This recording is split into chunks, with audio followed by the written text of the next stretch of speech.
The challenge that I have since I've been a kid watching men is that men build with one hand and they tear down with the other hand. That's my only challenge to you. I don't care what you do, you grown. But what I don't like to see you do is put all this energy and effort into one thing and you build that thing up, but then you don't work on your blind spots and you tear down what you build up. I ain't tripping on no enemies or no haters. Can't nobody stop what God has for me, but I can stop what God has for me. All right, so this is why you need a coach. This is why you need people in your life, all right? Because they're going to, no matter how dope you are, you have blind spots. Over 1 million people die yearly in accidents because of blind spots. And I'm gonna say that one more time. I don't care how dope you are or how dope you think you are, the best vehicle, the Mercedes-Benz, the Escalade, the Ford Fusion, no matter what vehicle it is, it has a blind spot. So the reason why we teach the way we teach is because they gonna teach you to build up, but they're not gonna say nothing to you about your blind spots, and then your blind spots is gonna tear down everything you've ever built up. And so most of you, like, really, it don't matter how dope you are. You got addictions that you're not dealing with, and they're gonna kill you. So you're gonna kill you. So I wanna walk you through the strategy. So first for me, you got God in that. You got great men and women. You got the room and you got you. And you need to leverage all four of them. That's my strategy. I've leveraged all four, right? I see people all the time who do their thing and they like, bro, I ain't into that God stuff. I'm like, bro, you don't need to be into God stuff, but it's four in the equation. You can't take one out. Okay, so I'm gonna show y'all, for real, I'm gonna show y'all. So I was blessed, y'all. I was born in the 70s. I was blessed, bro. Like I wasn't there for King and X and Garvey, but my people talk, like my grandma talked about Martin Luther King like he was a god. My mom and dad will still tell you where they were when he got shot and killed. I grew up when Martin Luther King was a thing, when our people was a thing. Hip hop artists weren't no disrespect, but hip hop artists wasn't the people, dope dealers wasn't the people we looked up to, pimps wasn't the people we looked up to. I remember a time when Black history was the real deal Holyfield. And you had to put respect. When you said Martin Luther King, my grandma had Jesus and Dr. Martin Luther King on the wall. Yeah. I'm just being real. Jesus wasn't real high, and then it was King wasn't down there. I said, no, that ain't no man. When I heard that speech, I was like, yo, it's some God in that. There's some spirit in that. You hear all them people, you gotta understand, this was a time when my grandmother, when you would say white people, my grandma would talk slow, or she would quiet, or she would kind of be timid. This was a time when my people, when you would say, sir, they like, whoa, Martin was like, he had them like, ah. He had people who were scared, people who just saw Emmett Till get shot and killed, like people who were timid. He had people like, let's go. Yep, we can do it. Like, free at last, free at last. I said, that ain't no man. That ain't flesh. That's something else in him. That's something else that's speaking through him, that he got people from all over the world responding. That's different. I knew from that day forward, ain't no way, Eric, you're going to be able to move the crowd without having God. I take delight in the Lord, and he will give you the desires of your heart. I was like, bingo, got it. Got it. He didn't say nothing about man. He didn't say nothing about men opening the doors for you. First thing it said was, take delight in the Lord. May he give you the desires of your heart and make all your plans succeed. I've seen humans do plans that didn't work. I was like, look like if God doing your plans, they're going to succeed. I'm just being real with y'all. Like I am my father's child. I come from where my people come from. But when I was about 8 years old, I fell in love with God. When I was about 16 years old and was homeless, I went in, like you hear people talk about lifting weights. You hear people talking about money. You hear people talk about playing football, basketball. I've been on God like that since I was 16 years old. 3 o'clock in the morning, boy, I ain't been playing with God. You look at a guy who work out and they got, like Jeremy said, they got, like, if you look at, like, you can't see it because it's spiritual, but I got some traps humans don't normally get. I've been doing this thing since I was 16 years old. God all day, God all night. I ain't been playing with this thing. I ain't been playing with it so much, and I ain't perfect, but I'm telling you, I only been sexually active with Dee Dee. I ain't even slept with another person because I didn't want it to mess up. I ain't never drank. I ain't never smoked. I ain't want nothing to mess this up. And I'm as human as you are. Believe that, brothers. Don't get it twisted. I got the same desires you got. But when I looked at X, what made me love Malcolm was when Malcolm got true to the game. Malcolm didn't play with the game. Nobody had no dirt on Malcolm. When Malcolm converted, he converted. And I made up in my mind when I got started in this journey, I'm going God all the way. Because I can't trust myself. And I don't want to build something up great and have it torn down. When I build this up, I want the foundation to be strong. Because if I got to rely on me, it's coming down. Because I know who my father is and my grandfather. I know, so I'm building heavy. Many of you are building up, but you're not building down. You don't have a strong foundation. You ain't strong enough for the success that you're about to get. You're not strong enough for all the power and influence you're about to get.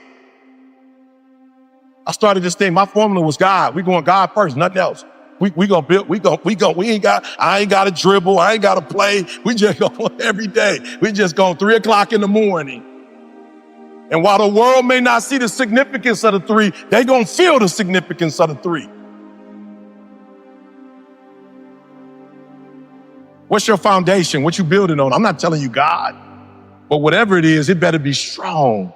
Because you gonna be successful. You gonna have some, you know what killed me about cats? Cats, I can't believe. I'm like, bruh, kill it. You had opportunities. You didn't steward them.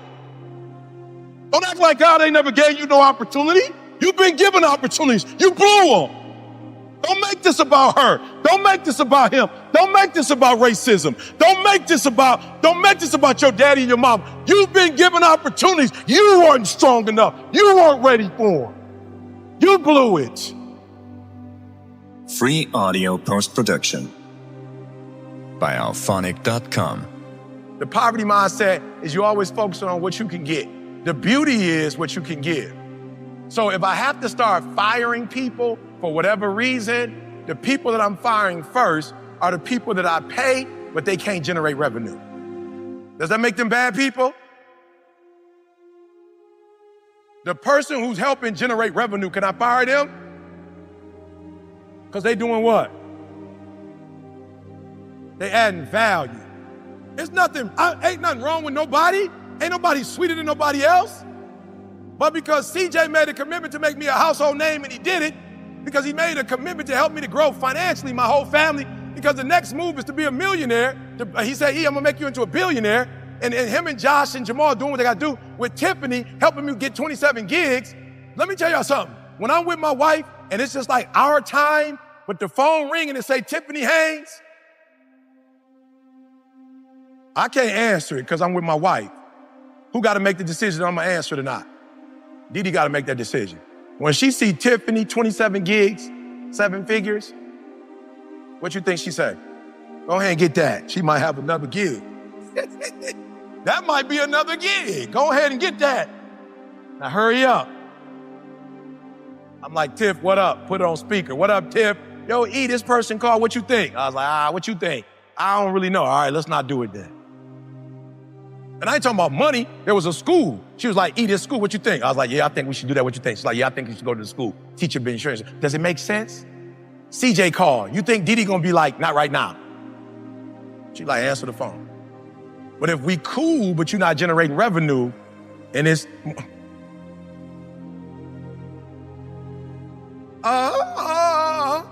you said it, I didn't say it.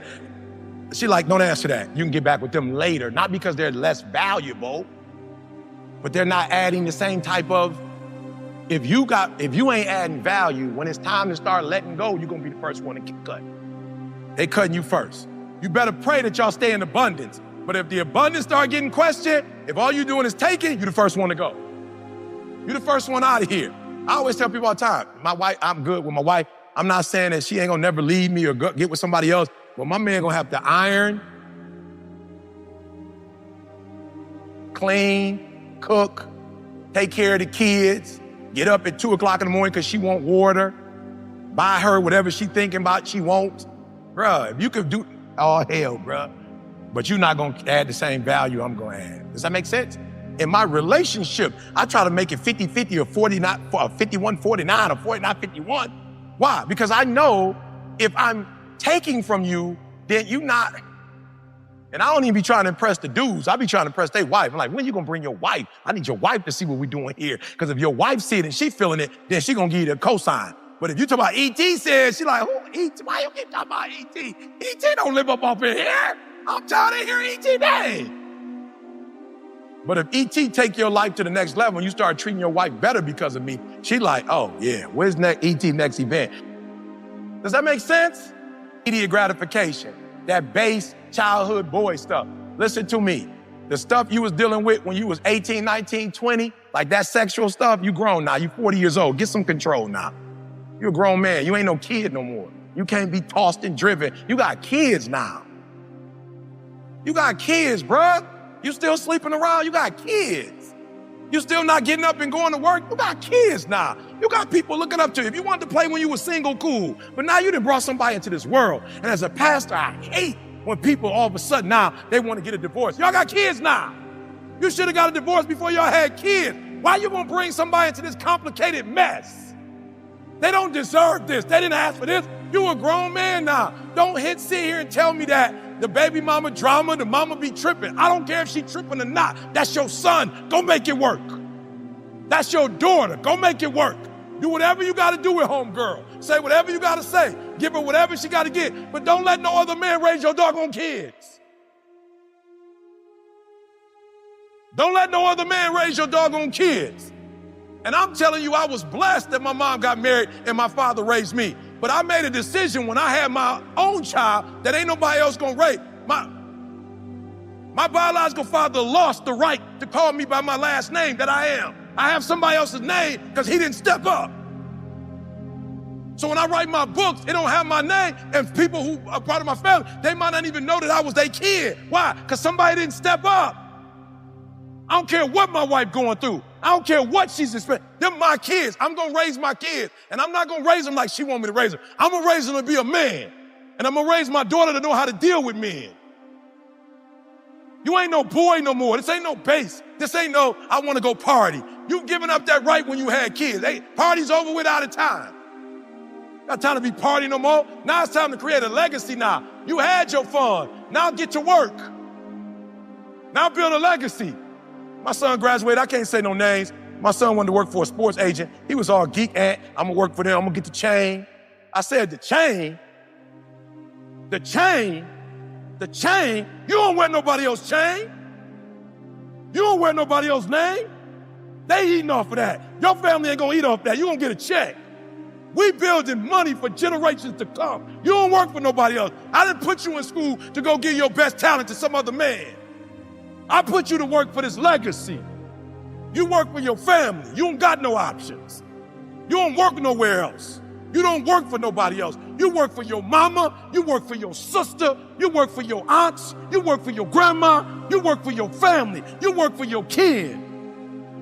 You ain't making no other man rich. Some of you still on that boy stuff. You talking to some people you shouldn't be talking to. You grown now. It's over. When I was a child, when I was 18 years old, I act like that. When I was 21, I act like that. I'm 49 now. When I was a child, I spoke as a child. I understood as a child. I behaved like a child. But when I became a man, I put away childish things. Cut it off. Cut it off. Cut it off. Cut her off. So what? She gonna get attitude. Cut her off. So what? Well, bump your boss. Cut your boss off. Your wife needs you. Bump your boss. Your boss don't run you. Your boss don't care about your wife and your kids. You care about your wife and kids. Do what you're supposed to do. You ain't no boy no more. You don't need their approval. You're talented enough. God made you. You got everything you need. You don't need no other man to sponsor you. That's probably what's killing you. You are actually on economic welfare. You on employment welfare. You on WIC. You just grown WIC. You on grown WIC. Somebody asked me the other day, what's WIC? Women, infant, and children. I used to be on it with my girl. I'm like, get that juice. You know what I'm saying? When we had got WIC, I was like getting different kind of juice. Like, get that juice right there. That's the good juice. Get the good cheese. My wife graduated, got her degree, passed the NCLEX the first time, went and got a job, and she took the WIC check back. I was like, what are you doing? Wait for him to call us. This free money. She said, this ain't our money no more. We on our feet now. This somebody else's money. You a grown man on employment WIC. You are living off of somebody else's check when you shouldn't be living off their check, but you're so afraid to fly on your own. Stop being a boy and step into manhood. It's higher up here, but the rewards are better. Oh, come on, y'all. It's higher up here, but the rewards are better. Right? And can I be transparent before I sit down? I just want to be transparent. I used to be on my girl head like, wow, you ain't got, what's up with worship?